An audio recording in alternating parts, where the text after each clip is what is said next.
ಇಷ್ಟ ಆಗಿತ್ತಂದ್ರೆ please subscribe ಮಾಡಿ, share ಮಾಡಿ, ಲೈಕ್ ಮಾಡಿ, ಕಮೆಂಟ್ ಮಾಡೋದು ಮರಿಬೇಡ್ರಿ. ಎಲ್ರಿಗೂ ನಮಸ್ಕಾರ. ನಾನು ಕಾಮಿಡಿ ಕಿಲಾಡಿಯ ಸದಾನಂದ.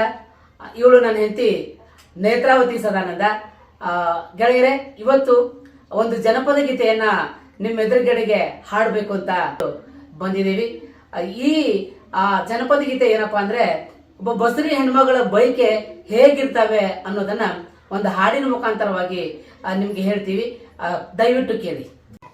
ಹಸಿರು ಕಡ್ಡಿಯ ಸೀರೆ ಟೋಪು ಮುಸುಕು ಮ್ಯಾಲೆ ಮಾಡಿ, ಹಸಿರು ಕಡ್ಡಿಯ ಸೀರೆ ಟೋಪು ಮುಸುಕು ಮ್ಯಾಲೆ ಮಾಡಿ, ಬಿಸಿಲೀಗ ಬೆನ್ನ ಮಾಡಿ ನಡೆಯಂಗಾಗೈತೆ, ಬಾಲಾನ ಭಾವಕ್ಕಾಗಿ ಬಯಸಂಗಾಗೈತೆ, ಬಾಲಾನ ಭಾವಕ್ಕಾಗಿ ಬಯಸಂಗಾಗೈತೆ, ತಿಂಗಳೆರಡು ತುಂಬಿ ಬಂದು ಬಾಲ ಮಡಿಲಲ್ಲಿ ಮೂಡಿ ಬಂದು, ತಿಂಗಳೆರಡು ತುಂಬಿ ಬಂದು ಬಾಲ ಮಡಿಲಲ್ಲಿ ಮೂಡಿ ಬಂದು, ಹಿಡಿಯ ಮಾವಿನಕಾಯಿ ತಿನ್ನಂಗಾಗೈತೆ, ಹಿಡಿಯ ಮಾವಿನಕಾಯಿ ತಿನ್ನಂಗಾಗೈತೆ, ಹರಕಲು ಮುರುಕಲು ಕರ್ಚಿಕಾಯಿ ಹಪ್ಪಳ ಸಂಡಿಗೆ ಉಪ್ಪಿನಕಾಯಿ, ಹರಕಲು ಮುರುಕಲು ಕರ್ಚಿಕಾಯಿ ಹಪ್ಪಳ ಸಂಡಿಗೆ ಉಪ್ಪಿನಕಾಯಿ, ಹೊಂಗೆಯ ನೆರಳಲ್ಲಿ ಕುತ್ಕೊಂಡು ತಿನ್ನಂಗಾಗೈತೆ,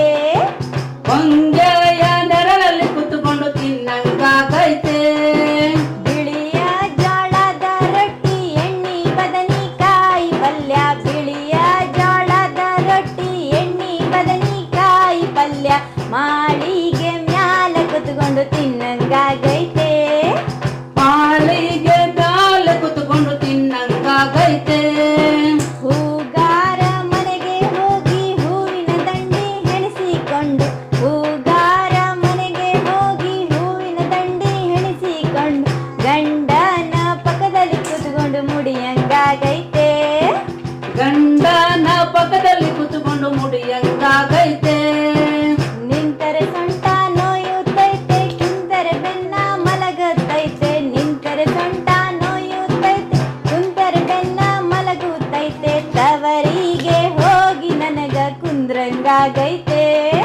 ತವರಿಗೆ ಹೋಗಿ ನನಗ ಕುಂದ್ರಂಗಾಗೈತೆ, ಹಸಿರು ಕಡ್ಡಿಯ ಸೀರೆ ಟೋಪು ಮುಸುಕು ಮ್ಯಾಲೆ ಮಾಡಿ, ಹಸಿರು ಕಡ್ಡಿಯ ಸೀರೆ ಟೋಪು ಮುಸುಕು ಮ್ಯಾಲೆ ಮಾಡಿ, ಬಿಸಿಲಿಗ ಬೆನ್ನ ಮಾಡಿ ನಡೆಯಂಗಾಗೈತೆ, ಬಿಸಲಿಗೆ ಬೆನ್ನ ಮಾಡಿ ನಡೆಯಂಗಾಗೈತೆ, ಬಾಲಾನ ಭಾವಕ್ಕಾಗಿ ಬಯಸಂಗಾಗೈತೆ,